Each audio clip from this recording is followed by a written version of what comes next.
agresívnejší. Áno? Navonok sa ako systém prejavujú agresívne. My máme mnohé príčiny agresívnosti ľudského jedinca. Klasická psychológia podľa toho zaradila kvantitatívne ľudského jedinca, že bol buď sangvinik, cholerik. Áno, jaké sú tam ešte vy, kolegyne, ste absolvovali? No, prosím. To je vulgárna klasifikácia ľudských jedincov. Nič vám nepovie tá klasifikácia. Vy z encyklopedického hľadiska mi to odrecitujete, lebo ako dobrý študent ste sa to naučila, ale z hľadiska praktického riešenia psychiatrických problémov a psychológie vám to nepovie nič.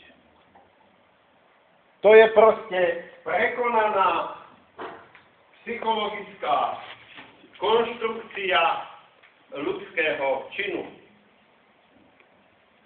V každom z nás je trošku sangvinika, v každom z nás je trošku cholerika, v každom z nás je trošku flegmatika, v každom z nás je trošku toho štvrtého. Áno, melancholika. A určite podľa toho osobnosť. No nedá sa. My sme dnes prekvapení, že mnoho malých detí je agresívnych. A nikto nechce skúmať, aké látky spôsobujú agresivitu na ich psychike, sa cez tie produkty v potravinovom reťazci dostali do toho malého telička.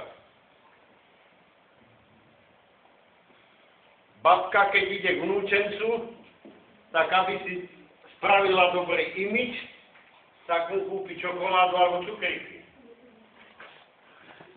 Prípadne Pepsi Colu.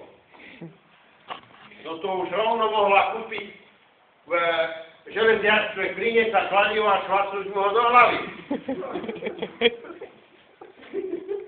Bola by ho uchránila od budúcich ťažkých dôsledkov tejto nesmierne zničujúcej sociálnej snahe pomôcť takome. Alebo mu upeče perfektnú tortu. Nadžube do toho cukru, všetkého možného, esencií, len aby to pekne vyzeralo, aby to chutilo. Aj to bábätko, veď ho pod výživou trpíte, veď a tak ďalej. Niekto naštartujú sa tie tráviace ústavy a potom bude vyzerať jak skriňa, ako napríklad ja. My z hľadiska modernej psychológie